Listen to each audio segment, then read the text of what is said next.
इतना awkward feel हो रहा था, इतना बुरा लग रहा था कि मैं क्या बताऊं, इतना बुरा एक्सपीरियंस।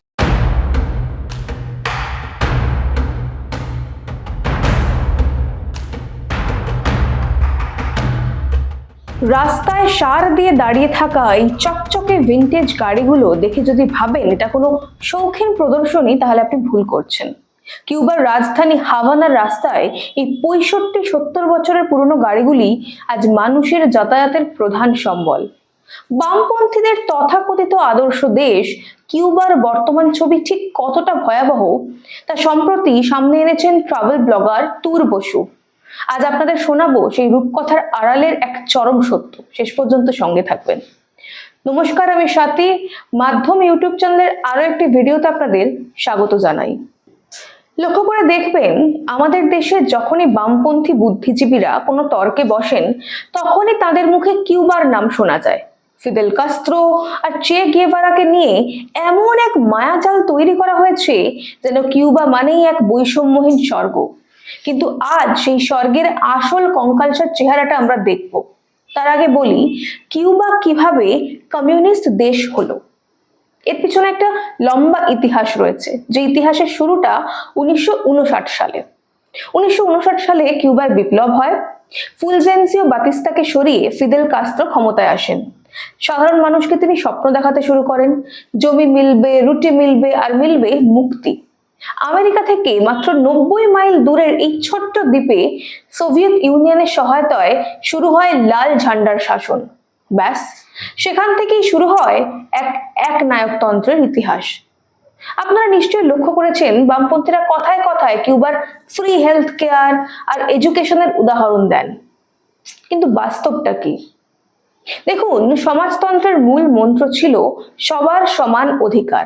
আজ কিউবায় সত্যিই সবার সমান অধিকার রয়েছে, কারণ সেখানে সবাই সমানভাবে না খেয়ে থাকেন।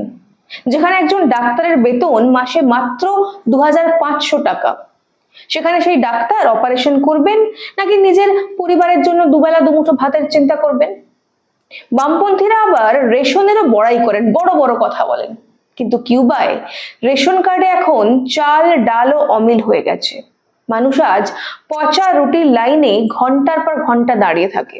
खाना अच्छा था, लेकिन मैं क्यूबा में ये देख रहा हूँ, ऑल्दो यहाँ पर ब्लैक मार्केट एक्सचेंज रेट है जो कि ऑफिशियल से ऑलमोस्ट 3 टाइम्स ज़्यादा है, बट स्टिल आप ना local Cuban currency, local transport और रेस्टोरेंट में खाना खाने के अलावा कहीं भी यूज़ नहीं कर सकते। होटल में आपको पे करना है यूएसडी में, एयरपोर्ट ट्रांसपोर्ट आपको पे करना है यूएसडी में। इस कंट्री में अगर आपको लॉन्ग डिस्टेंस ट्रैवल करना है वो भी आपको पे करना पड़ेगा यूएसडी में। सिम कार्ड भी यूएसडी में ही है। सारे यहाँ पर जो टूर्स हैं, इवन क्लासिक कार टूर भी, सब कुछ आपको यहाँ पे यूएसडी में ही पे करना पड़ेगा। আসুন এবার কিছু পরিসংখ্যান দেখে নেওয়া যাক। কথায় রয়েছে, পরিসংখ্যান কখনো মিথ্যে বলে না। আসুন দেখে নিন যে কিউবাকে বামপন্থীরা উন্নয়নের মডেল বলেন, সেই দেশ আজ ঠিক কোথায় দাঁড়িয়ে রয়েছে। मेरे को पता चला है क्यूबा में जो एवरेज सैलरी है लोगों की, कैन यू इमेजिन कितनी हो सकती है? $20 से $30 पर मंथ, इतनी कम। यानी कि 1600 रुपए से 2500 रुपए के बीच में यहाँ पर लोगों की सैलरी है पर मंथ, इतनी ज़्यादा कम। প্রথমেই বলি দারিদ্র সীমার হিসেবটা। কিউবার অবজারভেটরি ফর হিউম্যান রাইটস বা OCDH এর 2024 সালের রিপোর্ট অনুযায়ী কিউবায় প্রায় 88% মানুষ চরম দারিদ্র্যের মধ্যে বাস করছেন।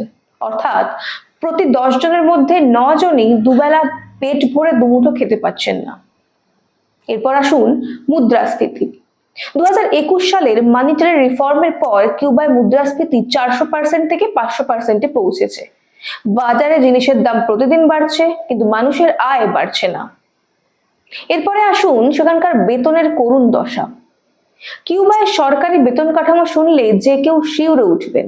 একজন সাধারণ শিক্ষক মাসে পান মাত্র 1500 থেকে 1800 টাকা, আমি এটা ভারতীয় মুদ্রায় বলছি।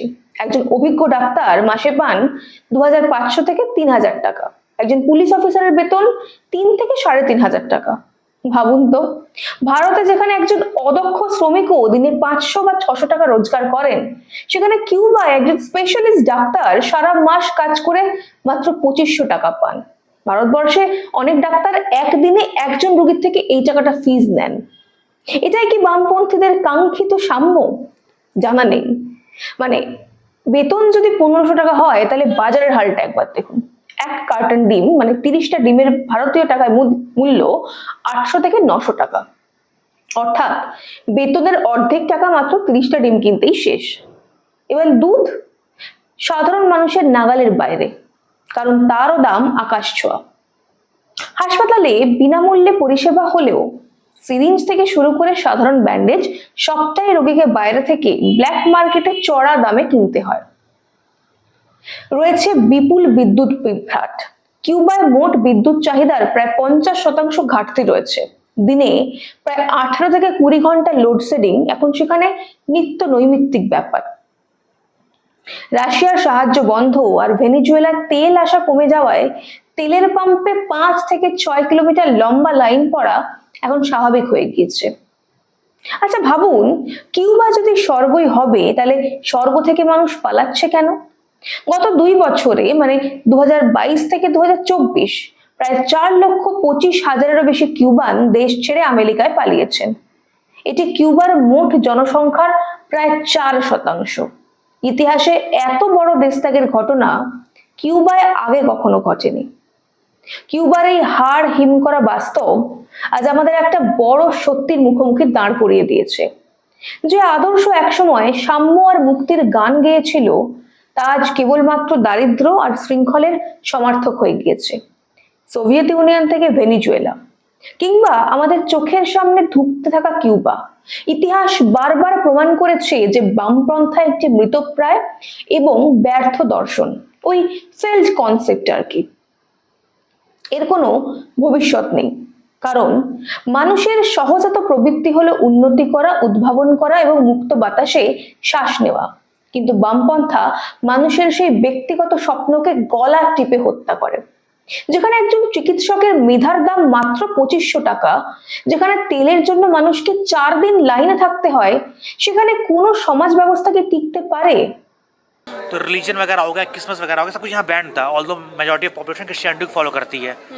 अभी रिसेंटली अलाउ किया गया है। हाँ, सो अबाउट लाइक 4 साल पहले दे अलाउड कि हाँ Christmas would be like a public holiday and अगर कोई सेलिब्रेट करे है तो दे डोंट स्टॉप देम कि हाँ नहीं सेलिब्रेट करो ऐसे कुछ। अच्छा।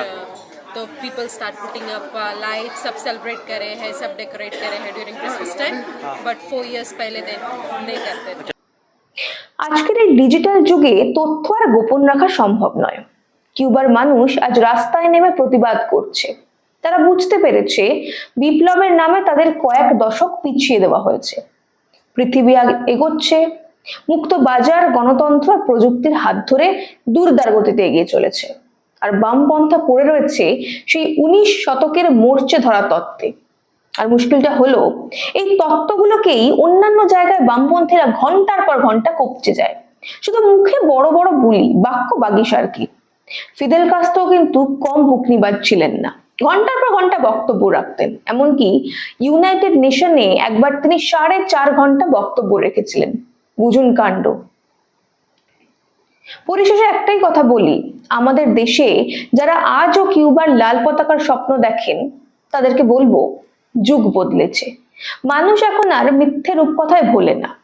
যে আদর্শ নিজের দেশের মানুষকে দুবেলা দুমুঠো অন্ন কিংবা বিদ্যুৎ দিতে পারে না, সেই আদর্শের ঠাঁই এখন কেবল ইতিহাসের জাদুঘরে হতে পারে।